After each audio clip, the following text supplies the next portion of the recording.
In the vibrant kingdom of Zolo, renowned for its golden fields and sparkling rivers, there lived a princess named Betty. Betty was famous throughout the land for her golden hair, which shimmered like the sun and flowed down her back in a long, intricately braided cascade.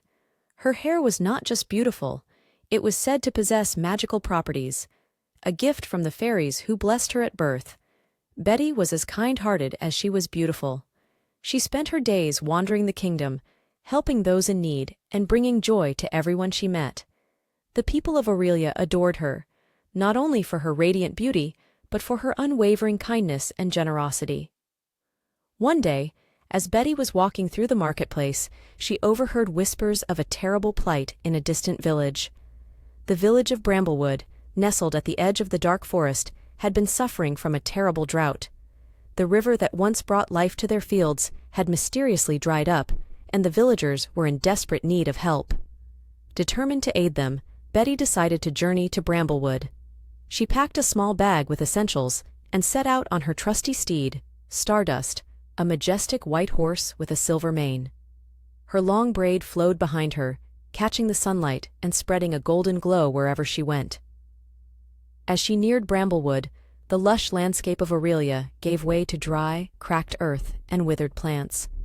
The villagers, their faces etched with worry and fatigue, gathered around as she arrived. Despite their dire situation, they greeted her with hope in their eyes. "Princess Betty, can you help us?" an elderly woman asked, her voice trembling. Betty dismounted Stardust and gently took the woman's hands. "I will do everything I can," she promised. "Tell me what happened to the river." The villagers explained that the river had begun to dry up shortly after a dark, ominous cloud had settled over the dark forest. Rumors spoke of an ancient curse, awakened by a disturbance in the forest's heart.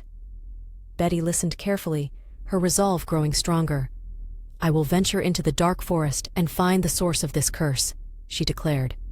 The villagers gasped, knowing the dangers that lurked within the forest, but they also saw the determination in Betty's eyes. With a final wave of reassurance, Betty entered the dark forest. The once vibrant and lively woods were now shadowed and eerie.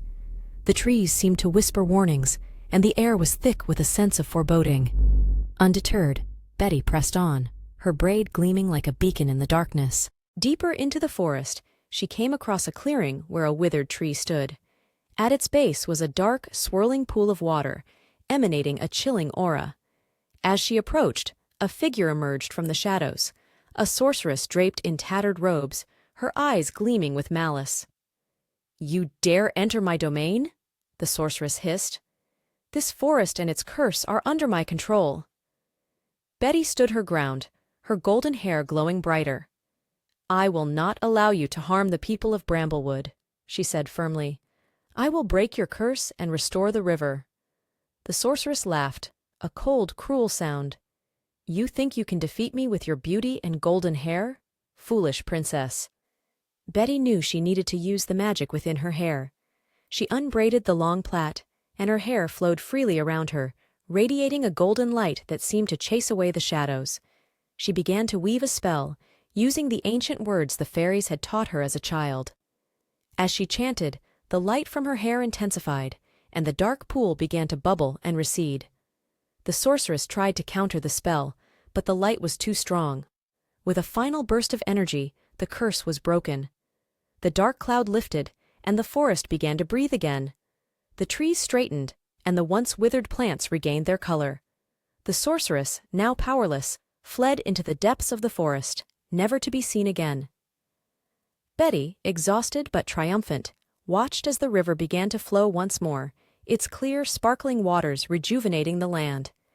She returned to Bramblewood to joyous cheers and tears of gratitude. The villagers celebrated her bravery and the restoration of their home. Betty braided her hair once again, each twist and turn symbolizing the strength and hope she had brought to the people.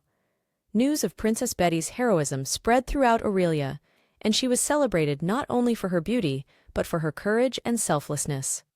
She continued to travel the kingdom, her golden braid a symbol of hope and the magical power of kindness. And so, Princess Betty of the Golden Hair became a legend, her story passed down through generations as a beacon of light in times of darkness, a reminder that true beauty lies not just in appearance, but in the strength and goodness of one's heart.